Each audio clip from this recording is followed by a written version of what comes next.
साथियों आज की इस वीडियो में एसएससी जीडी 2025 एग्जाम के लिए साथियों जीके जीएस के कुछ ऐसे चुनिंदा क्वेश्चंस देखेंगे जिन क्वेश्चंस को आपको अवश्य देखना चाहिए क्योंकि यहां से साथियों 100% आपके सवाल पूछे जाएंगे। आज की इस वीडियो में साथियों कुछ एक अलग चीजें आप लोग देखेंगे जैसे कि क्वेश्चंस यहां पर है और उससे संबंधित जो कुछ जानकारी बनती है, जो कुछ सवाल बनते हैं साथियों, उन सभी चीजों को हम लोग यहां पर कवर अप करेंगे। तो आप साथियों तैयार हो जाइए। अगर आपने निश्चित तौर पर दृढ़ संकल्प ले लिया है इस बार सिलेक्शन का 39,000 सीट में से एक सीट आप अपनी पक्की करना चाहते हैं तो मैं सब्सक्राइब कर लीजिए और जो कुछ आपको पढ़ाया जाए साथियों उसको मन लगाकर पढ़िए क्योंकि कंटेंट आपका साथियों यहीं से आपका फंसेगा और कहीं बाहर से आपके सवाल नहीं पूछे जाएंगे। चलिए तो पहला सवाल आपकी स्क्रीन पर है। पूछा जा रहा है कि माउंट एवरेस्ट को 2 बार फतेह करने वाली पहली महिला कौन थी? तो इनका नाम साथियों संतोष यादव है और संतोष यादव ही अगर बात करें माउंट एवरेस्ट को 2 बार फतेह करने वाली पहली महिला बनी। उसके बाद अगर बात करें साथियों और कौन कौन से सवाल आपसे पूछे जा सकते हैं, आपसे पूछा जा सकता है कि विश्व की सबसे ऊंची पर्वत चोटी कौन सी है? तो माउंट एवरेस्ट आपको बताना है। अगर माउंट एवरेस्ट की ऊंचाई आपसे पूछे तो 8848.86 मीटर आपको बता देना है। दूसरा सवाल आपसे पूछा जाएगा, क्या पूछा जाएगा कि एवरेस्ट फतेह करने वाली यानी कि माउंट एवरेस्ट को फतेह करने वाले प्रथम पर्वतरोही का नाम क्या था? तो तेंजिंग नार्गे इनका नाम था, ये नेपाल से थे और एक दूसरे थे एडमंड हिलेरी, ये कहां से थे साथियों? न्यूजीलैंड से थे। ये मैं साथियों अगर बात करूं तो सैकड़ों बार ये सवाल मैंने देखा है कि बहुत सारी शिफ्ट में पूछा गया है। अब यहां पर अगर बात करें तीसरा सवाल आपसे पूछा जा सकता है कि एवरेस्ट पर चढ़ने वाली प्रथम महिला जुंको तेबई ये जापान की थी और भारत की प्रथम महिला जो माउंट एवरेस्ट पर चढ़ी थी इनका नाम भचेंद्री पाल है। ये वाली चीज बहुत पूछी जाती है, भचेंद्री पाल वाली चीज। चलिए अगर बात करें भचेंद्री पाल साथियों कब माउंट एवरेस्ट को इन्होंने फतेह किया था? तो 1984 में इन्होंने माउंट एवरेस्ट को फतेह किया था, यह भी आपको याद रखना है। अब उसके बाद देखिए साथियों अगला सवाल है आपकी स्क्रीन पर, आपसे पूछा जा रहा है कि सही सुमेलित नहीं है। कौन सा सही साथियों सुमेलित नहीं है मुझे बताइए। देखिए अगर हम 29 दिसंबर की बात करते हैं तो 29 दिसंबर की बात करें कि अंतरराष्ट्रीय शिक्षा दिवस क्या 29 दिसंबर को मनाया जाता है? मैं कहूंगा नहीं साथियों, 24 जनवरी को मनाया जाता है। क्या आप लोग ध्यान रखेंगे? सवाल आपका यहां से एक बन चुका है कि 24 जनवरी को राष्ट्रीय शिक्षा दिवस मनाया जाता है। क्या 24 दिसंबर को राष्ट्रीय उपभोक्ता दिवस मनाया जाता है? मैं कहूंगा हां, राष्ट्रीय उपभोक्ता दिवस 24 दिसंबर को ही मनाया जाता है। क्या किसान दिवस 23 दिसंबर को मनाया जाता है? मैं कहूंगा हां, किसान दिवस 23 दिसंबर को ही मनाया जाता है। क्या 18 दिसंबर को अंतरराष्ट्रीय प्रवास दिवस मनाया जाता है? मैं कहूंगा यह भी बिल्कुल सही, अंतरराष्ट्रीय प्रवास दिवस साथियों 18 दिसंबर को मनाया जाता है। तो कौन सा सुमेलित नहीं है? ऑप्शन नंबर ए वाला सुमेलित नहीं है। क्यों नहीं सुमेलित है यह भी साथियों मैंने आपको बता दिया। अब अगला सवाल है आपकी स्क्रीन पर, देखिए सवाल को और बताइए सही जवाब क्या होगा। कह रहे कि रेणुका झील ये कहां पर स्थित है? ये आपसे यहां पर साथियों पूछा जा रहा है, मुझे बताइए। चलिए ये साथियों को अच्छा अगर इसकी बात करते हैं तो कोई दिक्कत नहीं। देखिए यहां पर अगर बात करिए 4 ऑप्शन आपको साथियों नजर आ रहे हैं। तो रेणुका झील की जब हम बात करते हैं तो ये तो हिमाचल प्रदेश में, कहां पर है साथियों? हिमाचल प्रदेश में है। लेकिन परीक्षा में आपसे साथियों पूछा जा सकता है कि भोजताल झील कहां पर है? तो भोजताल झील और तवा वोहर झील कहां पर है? तो साथियों मध्य प्रदेश में है, ठीक है ना। उसके अलावा अगर आपसे पूछे साथियों सोंगमो झील कहां पर है, क्या अगर आपसे पूछ ले सोंगमो झील कहां पर है? तो सिक्किम में है, यह बात भी आपको ध्यान रखना है। अगर आपसे पूछे लोनार झील कहां पर है तो आपको महाराष्ट्र बताना है। या आपके अगर पूछा जाए साथियों पोवई झील कहां पर है तो आपको क्या बताना है? तो आपको महाराष्ट्र बताना है। चलिए साथियों इन सभी चीजों को आप तैयार करिए। मैं कहूंगा कि सवाल आपसे जो बनेंगे ना वो यहीं से बनेंगे, सवाल ऐसे ही बनेंगे। या क्वेश्चन डायरेक्ट जो मैं करा रहा हूं वो क्वेश्चन साथियों पूछ लिया जाए, या तो क्वेश्चन से संबंधित जानकारी मैं आपको दे रहा हूं वहां से सवाल साथियों बन सकता है। चलिए तो नींद का अध्ययन साथियों अगर आपसे एग्जाम में पूछा जाए कि नींद के अध्ययन को क्या कहा जाता है? तो हिप्नोलॉजी कहा जाता है। क्या कहा जाता है साथियों? नींद के अध्ययन को हिप्नोलॉजी कहा जाता है। अब यहां पर अगर साथियों हम लोग बात करते हैं हिप्नोलॉजी तो हो गई ये नींद के अध्ययन को, लेकिन यहां पर आप लोग एक चीज याद रखेंगे कि रंगों के अध्ययन को क्या कहा जाता है? तो रंगों के अध्ययन को क्रोमेटोलॉजी कहा जाता है। क्या क्रोमेटोलॉजी के अंतर्गत साथियों रंगों का अध्ययन किया जाता है, ठीक है। उसके अलावा अगर बात करें साथियों जो अस्थियों के जोड़ होते हैं ना, तो अस्थियों के जोड़ों का अध्ययन इसको क्या कहा जाता है? इसको आर्थोलॉजी कहा जाता है। क्या इसको आर्थोलॉजी कहा जाता है? जोड़ों के अध्ययन को, ठीक है भाई। उसके अलावा अगर बात करें साथियों शिलालेखों के अध्ययन को क्या कहा जाता है? तो एपिग्राफी कहा जाता है शिलालेखों के अध्ययन को। ये आप लोग साथियों ध्यान रखेंगे। 3 चीजें मैंने आपको बताई हैं, तीनों चीजें आप लोग ध्यान रखेंगे। साथियों अगर आपको ये वीडियो थोड़ी सी भी पसंद आई है तो मैं आपसे रिक्वेस्ट करूंगा कि इस वीडियो को साथियों लाइक कर दीजिए, इस वीडियो को लाइक कर दीजिए। और अगर आप वाकई में सिलेक्शन लेना चाहते हैं तो साथियों चैनल को आप लोग जरूर सब्सक्राइब करके बेल आइकन पर जरूर क्लिक कर लीजिएगा, ठीक है ना। चलिए तो ये क्वेश्चन साथियों बहुत अच्छा है और बहुत इंपॉर्टेंट है। पूछा जा रहा है कि संयुक्त राष्ट्र सुरक्षा परिषद के जो 5 स्थायी देश सदस्य है ना, उन 5 देशों के नाम आपको याद होना चाहिए। तो अगर यहां पर हम लोग बात करते हैं साथियों ऑप्शन नंबर ए या बी की बात करें चीन, जर्मनी, यूएसए, ब्रिटेन, नहीं, चीन, फ्रांस, रूस, ब्रिटेन और यूएसए, ये आपका हो जाएगा। यानी कि जो 5 देश हैं, इन 5 देशों के नाम ध्यान रखें कि सवाल बहुत पूछा जाता है और मेरा मानना है कि अगर ये सवाल आता है तो लाखों लाख बच्चे इस सवाल को नहीं कर पाएंगे, लेकिन आप कर देंगे और आप उन सभी लोगों को पछाड़ सकते हैं। तो संयुक्त राष्ट्र सुरक्षा परिषद में चीन है, फ्रांस है, रूस है, ब्रिटेन है और यूएसए है। अब ये सबसे बड़ी चीज है। देखिए, अब यहां से ये समझ लीजिए बहुत सारे सवाल आपसे बन सकते हैं, कुछ नहीं, एक सवाल तो बन ही सकता है। बहुत सारे सवाल का मतलब ये है कि बहुत सारे सवाल यहां से बनेंगे, लेकिन एक आध सवाल आपसे पूछा जा सकता है। देखिए, आप लोग ध्यान रखेंगे कि अगर आशुतोष मुखर्जी कप की बात करें या मर्डेका कप की बात करें या रोवर्स कप की बात करें या संतोष कप की बात करें या सुब्रतो मुखर्जी कप की बात करें या डूरंड कप की बात करें, ये सभी के सभी साथियों फुटबॉल के खेल में दिए जाते हैं। पहला पॉइंट याद रखना है। उसके अलावा अगर बात करते हैं साथियों लेडी रतन टाटा ट्रॉफी की या इंदिरा गांधी गोल्ड कप की या बैटन कप की या आगा खां कप की या रंगा स्वामी कप की या बेगम रसूल कप की, ये सारे के सारे कप साथियों हॉकी के खेल में दिए जाते हैं। दूसरी चीज आप लोग ध्यान रखेंगे। उसके अलावा अगर साथियों यहां पर बात करते हैं लॉरी ओ ब्रायन कप, ये कहां पर दिया जाता है? ये बास्केटबॉल के खेल में दिया जाता है। उसके अलावा साथियों Amrit Diwan cup, Sudirman cup, Rahimtullah cup, Thomas cup, Konica cup, Narang cup, Chadha cup, ये साथियों आपके बैडमिंटन के खेल में दिए जाते हैं। देखिए, अगर आपको वाकई में साथियों लाखों को पछाड़ना है और अगर आपने दृढ़ संकल्प ले लिया है कि इस युद्ध में आपको हर हालत में जीतना है, तो आपको अपने आप को तपाना होगा। तपाओगे कैसे? जब ये सारी चीजें आप तैयार करोगे। लेकिन अगर आप इसको देखकर डर जाओगे और वीडियो छोड़कर भाग जाओगे, मैं कहूंगा सिलेक्शन आपका कभी नहीं हो सकता फिर, क्योंकि इन चीजों को आप छोड़कर जा रहे हो जो चीजें आपसे एग्जाम में पूछी जाएंगी। चलिए अब इस सवाल की अगर बात करते हैं, कह रहे कि MICR की फुल फॉर्म क्या होती है? MICR की मैग्नेटिक इंक कैरेक्टर रिकॉग्निशन, या यहां पर तो गलत लिखा हुआ है, मैग्नेटिक ये इन लिखा हुआ है, लाइन कोड रीडर नहीं साथियों, magnetic in line character reader नहीं साथियों, मैं कहूंगा मैग्नेटिक इंक कैरेक्टर रिकॉग्निशन, ये आपका राइट आंसर हो जाएगा। ये इसकी साथियों फुल फॉर्म हो जाएगी।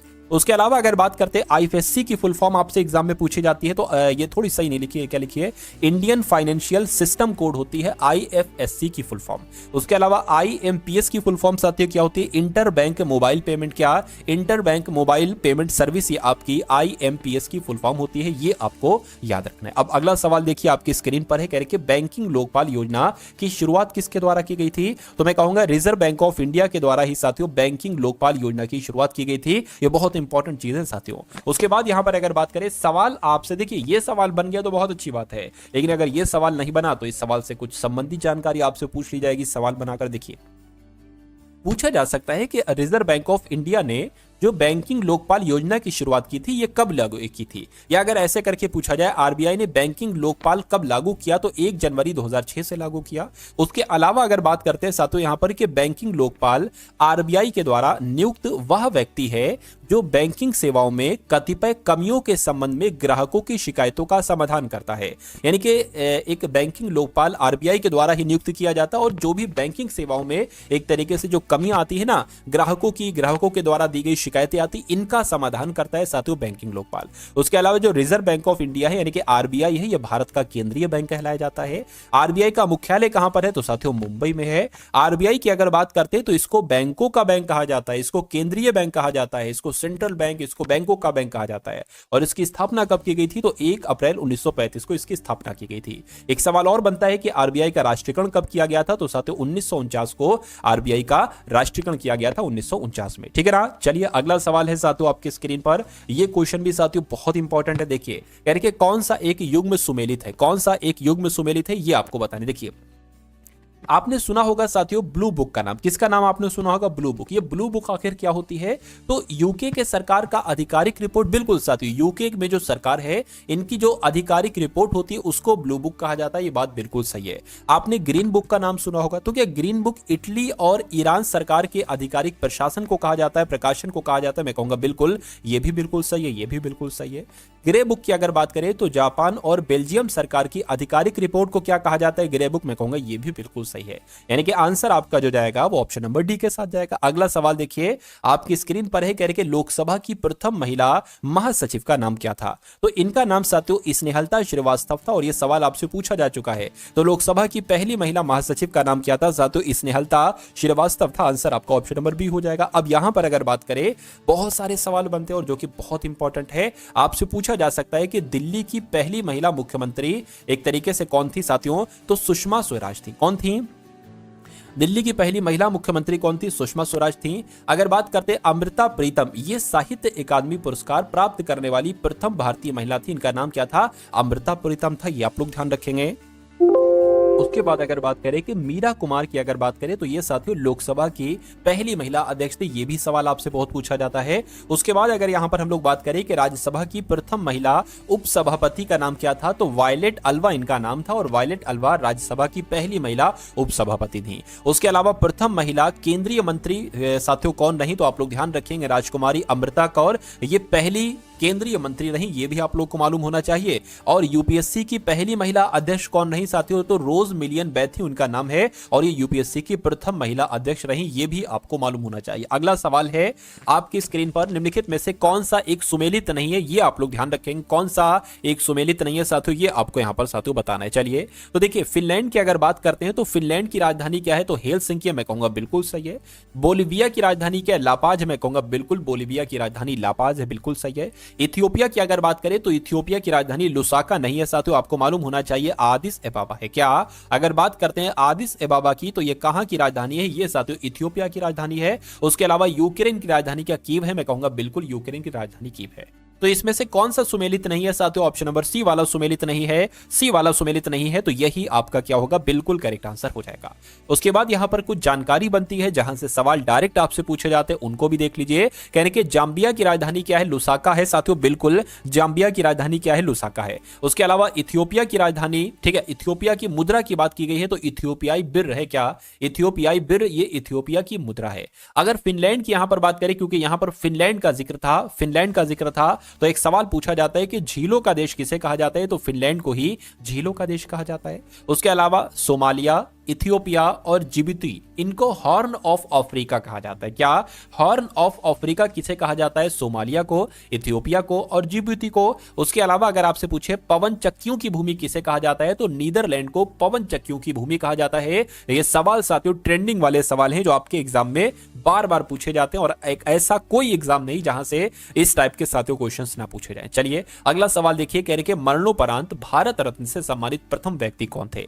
चलिए तो यहां पर आपका राइट आंसर क्या होगा, तो आप लोगों को मालूम होना चाहिए साथियों लाल बहादुर शास्त्री जी का नाम, यानी कि लाल बहादुर शास्त्री जी की अगर हम साथियों यहां पर बात करते हैं तो ये मरणोपरांत भारत रत्न से सम्मानित पहले व्यक्ति थे। आंसर जिनका ऑप्शन नंबर डी है, तो मैं कहूंगा बिल्कुल करेक्ट है। अब उसके बाद यहां पर अगर बात करते हैं, कहने के साथियों लाल बहादुर शास्त्री को कब भारत रत्न से सम्मानित किया गया था, तो 1966 में इनको सम्मानित किया गया था। उसके अलावा अगर बात करते हैं नानाजी देशमुख, भूपेन हजारिका और प्रणब मुखर्जी को 2019 में साथियों भारत रत्न से सम्मानित किया गया था मरणोपरांत, इनको भी मरणोपरांत और इनको भी मरणोपरांत। उसके अलावा अगर बात करते हैं भारत रत्न की, तो भारत रत्न भारत का सर्वोच्च नागरिक पुरस्कार है, ये आपको मालूम होगा। और भारत रत्न पहली बार प्रदान कब किया गया था, तो 1954 में ये पहली बार प्रदान किया गया था, ये भी आप लोग याद रखेंगे। अगला सवाल है, कहने के दादा साहेब फाल्के पुरस्कार किस क्षेत्र में दिया जाता है, बताइए। तो ये तो साथियों सिनेमा के क्षेत्र में दिया जाता है। किस क्षेत्र में, सिनेमा के क्षेत्र में दिया जाता है, जिनका आंसर बी है, तो बिल्कुल करेक्ट है। और दादा साहेब फाल्के पुरस्कार की शुरुआत कब की गई, तो 1969 में की गई। दादा साहेब फाल्के ये भारत के प्रथम फिल्म निर्माता थे। ये क्वेश्चन बहुत इंपॉर्टेंट है, गोल्डन क्वेश्चन है कि भारत के प्रथम फिल्म निर्माता कौन थे, तो दादा साहेब फाल्के थे। अगला सवाल है आपकी स्क्रीन पर, पूछा आपसे जा रहा है कि निम्नलिखित में से कौन सा एक युग्म साथियों सुमेलित नहीं है। तो खिलाड़ी है और खिलाड़ियों के उपनाम है, तो कौन सा एक सुमेलित नहीं है, ये आपको यहां पर बताना है। चलिए तो मेजर ध्यानचंद को क्या हॉकी का जादूगर कहा जाता है, मैं कहूंगा बिल्कुल हॉकी का जादूगर मेजर ध्यानचंद को कहा जाता है। क्या फ्लाइंग सिख के नाम से मिल्खा सिंह जाने जाते हैं, बिल्कुल साथियों। इयान थोरपे को तारपीडो कहा जाता है, बिल्कुल साथियों इयान थोरपे को तारपीडो कहा जाता है। क्या हरभजन सिंह को द वॉल कहा जाता है, तो मैं कहूंगा साथियों नहीं, द वॉल इनको नहीं कहा जाता है, इनको द टर्मिनेटर कहा जाता है। क्या कहा जाता है साथियों, इनको अगर बात करें टर्मिनेटर कहा जाता है, ये आपको याद रखना है, यानी कि हरभजन सिंह को द टर्मिनेटर कहा जाता है। तो कुल मिला के अगर बात करें कौन सा सुमेलित नहीं है, तो ऑप्शन नंबर डी वाला सुमेलित नहीं है। अब उसके बाद देखिए यहां पर भी साथियों बता दिया गया है कि हरभजन सिंह का उपनाम द टर्मिनेटर है, और एक तरीके से अगर बात करें द वॉल यहां पर अगर बात करें द वॉल, श्रीमान भरोसेमंद एवं जैसी मिस्टर डिपेंडेबल, ये राहुल द्रविड़ के उपनाम है। ये बहुत इंपॉर्टेंट क्वेश्चन है साथियों। श्रीमान भरोसेमंद कह लो राहुल द्रविड़ को, द वॉल राहुल द्रविड़ को, जैमी मिस्टर राहुल द्रविड़ को। और यहां पर साथियों आया था द वॉल, तो द वॉल की अगर बात करें तो राहुल द्रविड़ को कहा जाता है, हरभजन सिंह को नहीं कहा जाता है। उसके अलावा यहां पर अगर साथियों बात करें मिल्खा सिंह भारत के प्रसिद्ध गोल्फ खिलाड़ी थे। चलिए उसके अलावा यहां पर अगर बात करें इयान थॉर्पे की बात करें तो ये कौन है, ये ऑस्ट्रेलिया के तैराक हैं एक। और भारतीय क्रिकेटर अनिल कुंबले का उपनाम जंबो है। क्या अगर जंबो पूछा जाए किसको कहा जाता है तो अनिल कुंबले जी को जंबो कहा जाता है, आपको याद रखना है। उसके बाद देखिए अगला सवाल है, पूछा जा रहा है कि पायली एक्सप्रेस के नाम से साथियों किसे जाना जाता है। तो यहां पर आप लोग ध्यान रखेंगे पीटी उषा को क्या कहा जाता है साथियों, पायली एक्सप्रेस कहा जाता है पीटी उषा को। आंसर आपका जाएगा ऑप्शन नंबर सी के साथ। तो यहां पर अगर बात करें पायली एक्सप्रेस को क्या कहा जाता है साथियों, पायली एक्सप्रेस के नाम से किसे जाना जाता है तो पीटी उषा को। और पीटी उषा ये कौन है, ये भारत की एक एथलीट है। और अगर आपसे पूछा जाए साथियों हिमा दास के बारे में तो हिमा दास को क्या कहा जाता है, डिंग एक्सप्रेस कहा जाता है। ये किस राज्य की है तो ये साथियों असम की है। ये भी जानकारी आपको मालूम होना चाहिए। अगला सवाल आपकी स्क्रीन पर है, आपसे पूछा जा रहा है कि निम्नलिखित स्थानों में से कहां शोम्पेन जनजाति पाई जाती है। सवाल आपसे बहुत पूछा जाता है कि शोम्पेन जनजाति कहां पर पाई जाती है, निकोबार द्वीप समूह में साथियों शोम्पेन जनजाति पाई जाती है। आंसर आपका बी हो जाता है। अगला सवाल देखिए, कह रहे हैं साथियों एशियाटिक सोसाइटी की स्थापना साथियों कब की गई, तो कब की गई 1784 में ही एशियाटिक सोसाइटी की स्थापना की गई। राइट आंसर आपका सी हो जाता है। अगला सवाल, अब यहां पर अगर बात करें, देखिए ये तो आपको मालूम पड़ गया कि एशियाटिक सोसाइटी की स्थापना 1784 में की गई, लेकिन इसके संस्थापक कौन थे तो नाम आपको ध्यान रखना है, sir William Jones Asiatic Society के संस्थापक थे। ठीक है, उसके अलावा अगर बात करते हैं कि एशियाटिक सोसाइटी का उद्देश्य क्या था, तो प्राचीन भारतीय इतिहास और संस्कृति का अध्ययन करना ही एशियाटिक सोसाइटी का उद्देश्य था। उसके अलावा आप लोग ध्यान रखेंगे 1784 में बंगाल का governor general Lord Warren Hasting था। सर विलियम जोन्स कौन थे, एक अंग्रेज विधि शास्त्री थे। ठीक है ना। चलिए, मतलब जब एशियाटिक सोसाइटी की स्थापना 1784 में की गई उस समय गवर्नर जनरल कौन था, यह आपसे सवाल पूछा जा सकता है, तो आपको बताना है लॉर्ड वॉरेन हेस्टिंग। उसके अलावा अगर चार्ल्स विलिंगसन की बात करें तो इन्होंने गीता का अंग्रेजी में अनुवाद किया था, यह भी आपसे पूछा जाता है। चलिए अगला सवाल देखिए, पूछा जा रहा है आपसे कि 5G इंटरनेट सेवा शुरू करने वाला दुनिया का पहला देश कौन सा था। तो साथियों दक्षिण कोरिया ने सबसे पहले 5G इंटरनेट को शुरू किया था। राइट आंसर आपका सी हो जाता है। अगला सवाल देखिए आपकी स्क्रीन पर है, यहां पर अगर बात करें कि सुमेलित आपको करना है। देखिए विश्व पर्यटन दिवस की अगर बात करें तो ये कब मनाया जाता है साथियों, ये 27 सितंबर को मनाया जाता है। ये बात बिल्कुल सही है। उसके अलावा कि अंतरराष्ट्रीय शांति दिवस 21 सितंबर को मनाया जाता है, मैं कहूंगा बिल्कुल ये बात भी बिल्कुल सही, 21 सितंबर को ही मनाया जाता है। विश्व ओजोन दिवस की अगर बात करते हैं तो ये साथियों 16 सितंबर को मनाया जाता है, बिल्कुल। हिंदी दिवस की बात करें तो 14 सितंबर को मनाया जाता है, ये बात भी बिल्कुल सही है। यानी कि ए का 1, बी का 2, सी का 3, डी का 4 कहां पर लिखा हुआ है, ऑप्शन नंबर ए वाले में लिखा हुआ है। तो इस सवाल का जवाब आपका क्या होगा, ऑप्शन नंबर ए आपका राइट आंसर हो जाता है। अगला सवाल देखिए, कह रहे हैं कि गुल ए नगमा पुस्तक के लेखक कौन है। तो इनका नाम है साथियों फिराक गोरखपुरी, और फिराक गोरखपुरी ही गुल ए नगमा पुस्तक के लेखक हैं। अगला देखिए, कह रहे हैं कि साथियों शराबबंदी लागू करने वाला पहला भारतीय राज्य कौन सा था। तो गुजरात में साथियों सबसे पहले शराबबंदी की गई, यानी कि शराबबंदी लागू करने वाला पहला राज्य कौन सा था, तो गुजरात था। अगला सवाल देखिए आपकी स्क्रीन पर है, पूछा जा रहा है कि एशियाई खेलों का आयोजन करने का सुझाव कब दिया गया। ठीक है ना, कब दिया गया साथियों और कहां पर दिया गया, ये तो आपको पता है, नई दिल्ली में हुए थे पहले एशियाई खेल। उसके अलावा बात करें साथियों 1947 में एशियाई देश सम्मेलन नई दिल्ली में इनका आयोजन किया गया था, एशियाई खेलों का 1947 में। आंसर आपका ऑप्शन नंबर ए हो जाता है। अगला सवाल देखिए, यहां पर आप लोग ध्यान रखेंगे कि प्रथम एशियाई खेलों का उद्घाटन किसने किया था, तो डॉक्टर राजेंद्र प्रसाद ने किया था। प्रथम एशियाई खेल कहां पर हुए थे, तो साथियों मेजर ध्यानचंद नेशनल स्टेडियम में ही प्रथम एशियाई खेल हुए थे 1951 में। 1951 एशियाई खेलों का प्रतीक क्या था साथियों, चमकता हुआ सूर्य था। यह भी आप लोगों को यहां पर मालूम होना चाहिए। चलिए उसके बाद देखिए साथियों यहां पर अगर बात करें, देखिए जो सुझाव दिया गया था, ये सवाल है सुझाव वाला, ये नहीं पूछा जा रहा है प्रथम एशियाई खेल कब हुए थे। ये पूछा जाए तो 1951 आपको बताना है, नई दिल्ली में हुए थे।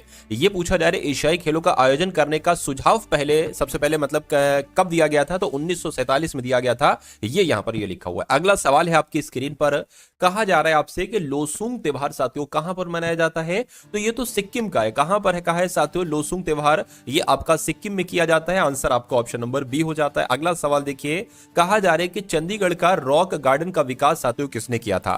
तो इनका नाम है नेकचंद, और नेकचंद साहब ने ही चंडीगढ़ के रॉक गार्डन का विकास किया था। अगला सवाल देखिए, कह रहे हैं कि दिल्ली शहर के वास्तुकार का नाम क्या है? ये भी आपसे सवाल पूछा जाता है। तो एडविन लुटियंस इनका नाम है, और एडविन लुटियंस की अगर बात करते हैं साथियों, ये दिल्ली के शहर के वास्तुकार थे। और चंडीगढ़ शहर के वास्तुकार के बारे में पूछा जाए तो ली कार्बजियर आपको बता देना। क्या ली कार्बजियर की अगर बात करें तो ये चंडीगढ़ शहर के वास्तुकार, और एडविन लुटियंस की बात करें तो ये साथियों दिल्ली शहर के वास्तुकार। तो दोनों बातें आप लोग यहां पर याद रखेंगे। उसके बाद देखिए अगला सवाल है आपकी स्क्रीन पर, आपसे कहा जा रहा है कि नवंबर में भारत का कौन सा राज्य संगाई महोत्सव साथियों मनाता है? तो संगाई महोत्सव की अगर बात करें, ये तो मणिपुर मनाता है, ये सवाल पूछा जाता है। तो मणिपुर राज्य में साथियों नवंबर महीने में संगाई महोत्सव मनाया जाता है। आंसर आपका ऑप्शन नंबर डी हो जाएगा। अगला सवाल देखिए, अगला सवाल देखिए, कह रहे हैं कि साथियों अब यहां पर आप लोग कुछ चीजें याद रखेंगे, जैसे कि अगर बात करते हैं साथियों मेइतेई जनजाति की, तो मेइतेई जनजाति के द्वारा तेरिया ओवा त्योहार मनाया जाता है। कहां पर मनाया जाता है? मणिपुर में मनाया जाता है। अच्छा, बिहू त्योहार और जो अंबुबाची मेला है ये कहां पर आयोजित किया जाता है? ये असम में आयोजित किया जाता है, ये आप लोग ध्यान रखेंगे। उसके अलावा तमिलनाडु में जनवरी महीने में पोंगल उत्सव मनाया जाता है, ठीक है। गुजरात में शामलाजी मेले का आयोजन किया जाता है, ये भी आप लोग ध्यान रखेंगे। ये सारी चीजें आप लोगों को साथियों याद रखना है। अब उसके बाद देखिए, कौन सी दो टीमों ने पहला आधिकारिक अंतरराष्ट्रीय क्रिकेट मैच खेला था? बताइए। तो किसने किसने खेला था? इंग्लैंड टीम ने और ऑस्ट्रेलिया की टीम ने, इन दो टीमों ने पहला आधिकारिक अंतरराष्ट्रीय क्रिकेट मैच खेला था। ये आपको ध्यान रखना है, इंग्लैंड और ऑस्ट्रेलिया का नाम। उसके बाद यहां पर अगर बात करें कि मार्च 1877 में इंग्लैंड टीम और ऑस्ट्रेलिया टीम के बीच पहला आधिकारिक टेस्ट मैच खेला गया था। कब खेला गया था? आप लोग ध्यान रखेंगे, 1877 में, और यह मुकाबला ऑस्ट्रेलिया ने जीता था, ठीक है। उसके बाद यानी कि भारत ने 1932 में पहला आधिकारिक टेस्ट मैच खेला था, बिल्कुल खेला था। किसकी कप्तानी में खेला था? तो सीके नायडू की कप्तानी में खेला था। उसके बाद देखिए, इंग्लैंड और ऑस्ट्रेलिया के बीच टेस्ट मैचों की सीरीज एशेज सीरीज कहलाई जाती है। सवाल आपसे कभी को पूछा जा सकता है कि इंग्लैंड और ऑस्ट्रेलिया के बीच टेस्ट मैचों की सीरीज को क्या कहा जाता है? तो एशेज सीरीज के नाम से साथियों इनको जाना जाता है। पाकिस्तान की हकीकत पुस्तक के लेखक कौन है? तो साथियों इस पुस्तक के लेखक कौन है ये आपको यहां पर बताना है। सवाल बहुत शानदार है और एग्जाम में साथियों आपसे पूछा जाता है। सतीश वर्मा का नाम आप लोग ध्यान रखेंगे, क्योंकि पाकिस्तान की हकीकत इस पुस्तक के लेखक कौन है? तो सतीश वर्मा जी ही हैं। अगला सवाल देखिए, अब यहां पर अगर बात करें द ग्रेट ट्रेजेडी, इस पुस्तक के लेखक कौन है? अगर आपसे पूछा जाए तो साथियों जेड.ए. भुट्टो इस पुस्तक के लेखक है। किस पुस्तक के? The great tragedy. उसके अलावा अगर यहां पर हम लोग बात करते हैं, उसके अलावा मदर पुस्तक की अगर बात करें तो मदर पुस्तक के लेखक कौन है साथियों? मैक्सिम गोर्की इनका नाम है। क्या इनका नाम है साथियों? मैक्सिम गोर्की इनका नाम है, और इन्होंने एक पुस्तक लिखी थी जिसका नाम था मदर। उसके अलावा ऑन कॉन्ट्रडिक्शन पुस्तक के लेखक की अगर बात करें तो माओ त्से तुंग इनका नाम है, और ये ऑन कॉन्ट्रडिक्शन पुस्तक के लेखक हैं। तो इन तीन पुस्तक के भी नाम आप लोग ध्यान रखेंगे, और इस पुस्तक का नाम भी आप लोग ध्यान रखेंगे, और इसके जो राइटर हैं, इनके जो लेखक हैं, राइटर हैं, उनका भी नाम आपको याद रखना है। अब उसके बाद देख लीजिए, अगले नंबर का सवाल है, कह रहे कि सुमेलित कीजिए इनमें से। तो सुमेलित की अगर साथियों बात करें कि 26 जनवरी को क्या भारत का गणतंत्र दिवस मनाया जाता है, शहीद दिवस मनाया जाता है, तटरक्षक दिवस या विश्व कैंसर दिवस? तो मैं कहूंगा 26 जनवरी को तो गणतंत्र दिवस मनाया जाता है, ये तो बिल्कुल सही है। पहले का ए का मतलब 1। 30 जनवरी को क्या शहीद दिवस मनाया जाता है, तटरक्षक दिवस? मैं कहूंगा भाई शहीद दिवस ही मनाया जाता है 30 जनवरी को, और 1 जनवरी को तटरक्षक दिवस मनाया जाता है, और 4 फरवरी को विश्व कैंसर दिवस मनाया जाता है। यानी कि साथियों ए का 1, बी का 2, सी का 3, डी का 4, ऐसा कहां पर लिखा हुआ? ऐसा ऑप्शन नंबर ए में लिखा हुआ है। तो जिनका आंसर यहां पर ऑप्शन नंबर ए के साथ है, मैं कहूंगा आंसर आपका बिल्कुल करेक्ट है। अगला देखिए, अब यहां पर अगर बात करें, देखिए 26 जनवरी को भारतीय गणतंत्र दिवस मनाया जाता है, ये आप लोग ध्यान रखेंगे, मैं आपको बता भी चुका हूं। 30 जनवरी को शहीद दिवस मनाया जाता है, मैं आपको बता चुका हूं। 1 फरवरी को तटरक्षक दिवस मनाया जाता है, मैं आपको बता चुका हूं। 4 फरवरी को विश्व कैंसर दिवस मनाया जाता है, मैं आपको बता चुका हूं। 30 जनवरी की अगर बात करें तो साथियों शहीद दिवस तो मनाया जाता है, कुष्ठ निवारण दिवस भी मनाया जाता है, और 26 जनवरी को साथियों भारतीय गणतंत्र दिवस तो मनाया जाता है। उसके अलावा अंतरराष्ट्रीय सीमा शुल्क एवं उत्पाद दिवस भी मनाया जाता है। ये बहुत इंपॉर्टेंट चीज है। 26 जनवरी को अंतरराष्ट्रीय सीमा शुल्क एवं उत्पाद दिवस, और 26 जनवरी को गणतंत्र दिवस मनाया जाता है। अब उसके बाद देख लीजिए, अगले नंबर का सवाल है, कह रहे के साथियों चित्तान वसल गुफा चित्रकलाएं तमिलनाडु में स्थित हैं और बौद्ध धर्म से संबंधित हैं, या केरल में स्थित है, केरल में स्थित है बौद्ध धर्म से संबंधित है, या तमिलनाडु में स्थित है जैन धर्म से संबंधित है। देखिए जो चित्तानवसल गुफा चित्रकलाएं हैं ना, इनका संबंध जैन धर्म से है, तो या तो ये होगा या साथियों ये होगा, और ये केरल में नहीं है, ये साथियों तमिलनाडु में है। तो मैं कहूंगा कि आंसर आपका अगर है ऑप्शन नंबर डी के साथ तो बिल्कुल करेक्ट है, यानी कि चित्तानवसल गुफाएं चित्रकलाएं ये तमिलनाडु में है और इनका संबंध साथियों किससे है, इनका संबंध एक तरीके से जैन धर्म से है। उसके बाद यहां पर अगर बात करें साथियों, आप लोग ध्यान रखेंगे तमिलनाडु में महाबलीपुरम के पास वराह गुफा स्थित है। अगर पूछा जाए वराह गुफा कहां पर स्थित है तो तमिलनाडु में। अगर आपसे पूछे कि अजंता एवं एलोरा की गुफाएं कहां पर हैं तो महाराष्ट्र में स्थित है। और उदयगिरी गुफा ये कहां पर स्थित है, ये साथियों ओडिशा में स्थित है, ये भी आप लोग यहां पर याद रखेंगे। उसके बाद अगर बात करते हैं नेक्स्ट नंबर के सवाल की, कहने के भारत के पड़ोस में घोड़े की नाल जैसे आकार वाला मूंगे का द्वीप समूह है, तो किसकी बात चल रही है साथियों, लक्षद्वीप की बात चल रही है। ये इस सवाल का आपका बिल्कुल सही जवाब हो जाएगा। उसके बाद देखिए अब यहां पर अगर बात करें अंडमान एवं निकोबार द्वीप समूह को मरकत द्वीप कहा जाता है। पूछा जाएगा मरकत द्वीप किसे कहा जाता है, तो अंडमान निकोबार द्वीप समूह को कहा जाता है। विश्व के मानचित्र पर श्रीलंका की आकृति नारियल की तरह दिखाई देती है, ये भी आप लोग ध्यान रखेंगे। उसके बाद देखिए अगला सवाल है, यानी कि लंबी पूंछ वाले मकाक बंदर ये कहां पर पाए जाते हैं, तो लंबी पूंछ वाले मकाक बंदर कहां पर पाए जाते हैं, शांत घाटी में पाए जाते हैं। कहां पर साथियों लंबी पूंछ वाले मकाक बंदर पाए जाते हैं, शांत घाटी में। उसके बाद यहां पर अगर बात करें कि जो शांत घाटी है साथियों, शांत घाटी को साइलेंट वैली भी कहा जाता है, और ये शांत घाटी अर्थात साइलेंट वैली कहां पर स्थित है, तो ये केरल में है। ठीक है, भारत में सिलिकॉन वैली कर्नाटक में तथा विश्व में अमेरिका के कैलिफोर्निया में स्थित है। ठीक है ना। अगर बात करें भारत में जो सिलिकॉन वैली है, भारत के सिलिकॉन वैली की अगर बात करें तो कर्नाटक में, और विश्व की बात करें तो विश्व में अमेरिका के कैलिफोर्निया में स्थित है। उसके अलावा आप लोग ध्यान रखेंगे साथियों कि अंटार्कटिका को श्वेत महाद्वीप, बर्फीला महाद्वीप एवं विज्ञान को समर्पित महाद्वीप कहा जाता है। ठीक है ना। यानी कि अगर बात करते हैं साथियों यहां पर कि अंटार्कटिका को श्वेत महाद्वीप कहा जाता है, बर्फीला महाद्वीप एवं विज्ञान को समर्पित महाद्वीप कहा जाता है, ये आप लोग ध्यान रखेंगे।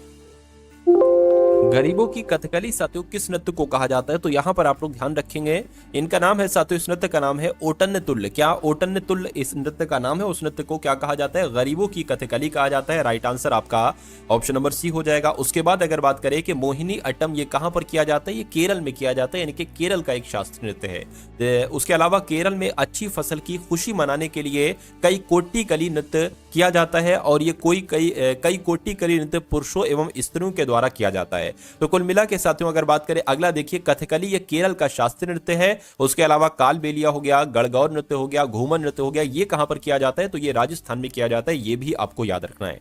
उसके बाद अगर बात करें कि जर्मन साम्राज्य की स्थापना किसने की थी, तो जर्मन साम्राज्य की स्थापना किसने की थी, काउंट बिस्मार्क इनका नाम है, और काउंट बिस्मार्क ने ही साथियों जर्मन साम्राज्य की स्थापना की थी। आंसर आपका ऑप्शन नंबर ए हो जाता है। अगला सवाल देखिए, अगला सवाल ने इंपॉर्टेंट चीज देख लीजिए, करके काउंट बिस्मार्क ने 1871 में एकीकृत जर्मन साम्राज्य की स्थापना की थी, और जर्मनी में राष्ट्रीय आंदोलन का प्रारंभ प्रशा से हुआ था। ठीक है ना। अगला देखिए, कह रहे के साथियों कन्फ्यूशियस कौन था, तो सवाल अगर आपसे पूछा जाए कि कन्फ्यूशियस कौन था, तो ये एक चीनी दार्शनिक था। कौन था, कन्फ्यूशियस एक चीनी दार्शनिक था।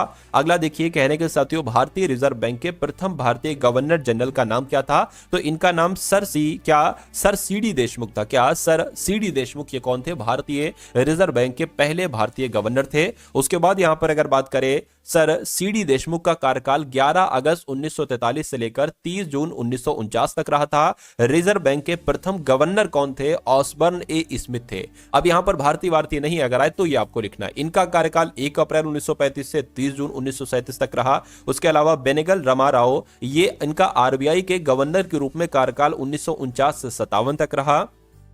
और आरबीआई भारत का एक केंद्रीय बैंक है जिसका मुख्यालय कहां पर है, मुंबई में है। आरबीआई की स्थापना 1 अप्रैल 1935 को हुई थी, ये भी आप लोग याद रखेंगे। उसके बाद देखिए, कहने के दादा साहेब फाल्के पुरस्कार प्रदान किया जाता है, तो दादा साहेब फाल्के पहला दादा साहेब फाल्के पुरस्कार किसको प्रदान किया गया था, तो देविका रानी रोरिक को क्या प्रदान किया गया था, पहला दादा साहेब फाल्के पुरस्कार। उसके बाद यहां पर अगर बात करें साथियों, दादा साहेब फाल्के पुरस्कार भारत में सिनेमा का सर्वोच्च पुरस्कार है। पूछा जाए भारत में सिनेमा का सर्वोच्च पुरस्कार कौन सा है, तो दादा साहेब फाल्के आपको बताना है। इस दादा साहेब फाल्के पुरस्कार की शुरुआत 1969 में की गई थी। इस पुरस्कार में स्वर्ण कमल पदक और 10 लाख रुपए का नकद पुरस्कार दिया जाता है, और यह पुरस्कार भारतीय सिनेमा सिनेमा में उत्कृष्ट योगदान के लिए दिया जाता है। उसके बाद यहां पर अगर बात करें, कह रहे कि इंटरपोल का मुख्यालय कहां पर है, यह भी इंपॉर्टेंट क्वेश्चन है। तो ये कहां पर है साथियों, ये लियोन में है। कहां पर है, लियोन में है। लियोन कहां पर है, तो लियोन की अगर बात करें ये साथियों फ्रांस में है, यानी कि इंटरपोल का मुख्यालय फ्रांस के लियोन में है, ये आपको याद रखना है। यहां पर अगर बात करें इंटरपोल का मुख्यालय लियोन यानी कि फ्रांस के लियोन में स्थित है। इंटरपोल का पूर्ण रूप क्या है, तो इंटरनेशनल क्रिमिनल पुलिस ऑर्गेनाइजेशन है और यह दुनिया का सबसे बड़ा पुलिस संगठन है और इसका संस्थापक सदस्य है अपना भारत। ठीक है ना। अगला देखिए साथियों, राजस्थान के उस शासक का नाम पूछा जा रहा है जिन्होंने बनारस हिंदू विश्वविद्यालय की स्थापना की में महत्वपूर्ण भूमिका निभाई। तो साथियों मैं कहूंगा महाराजा मानसिंह द्वितीय जो कि जयपुर से थे, मैं कहूंगा इन्होंने, ये राजस्थान के शासक थे, इन्होंने बनारस हिंदू विश्वविद्यालय की स्थापना में महत्वपूर्ण भूमिका निभाई थी। उसके बाद यहां पर अगर बात करते हैं, राजस्थान के शासक महाराजा मानसिंह द्वितीय ने बनारस हिंदू विश्वविद्यालय की स्थापना में महत्वपूर्ण भूमिका निभाई थी। BHU यानी कि बनारस हिंदू यूनिवर्सिटी को ही काशी हिंदू विश्वविद्यालय के नाम से जाना जाता है। यह विश्वविद्यालय उत्तर प्रदेश के वाराणसी शहर में स्थित है। अगला सवाल है आपके स्क्रीन पर, कहने के सुमेलित नहीं है। अब सुमेलित नहीं है, इनमें से कौन सा सुमेलित नहीं है, यह आपसे यहां पर पूछा जा रहा है। देखिए अगर बात करते हैं हॉर्नबिल महोत्सव की, तो यह तो नागालैंड में मनाया जाता है, बिल्कुल सही। वंगाला महोत्सव की, तो यह मेघालय में होता है साथियों, बिल्कुल यह महोत्सव होता है।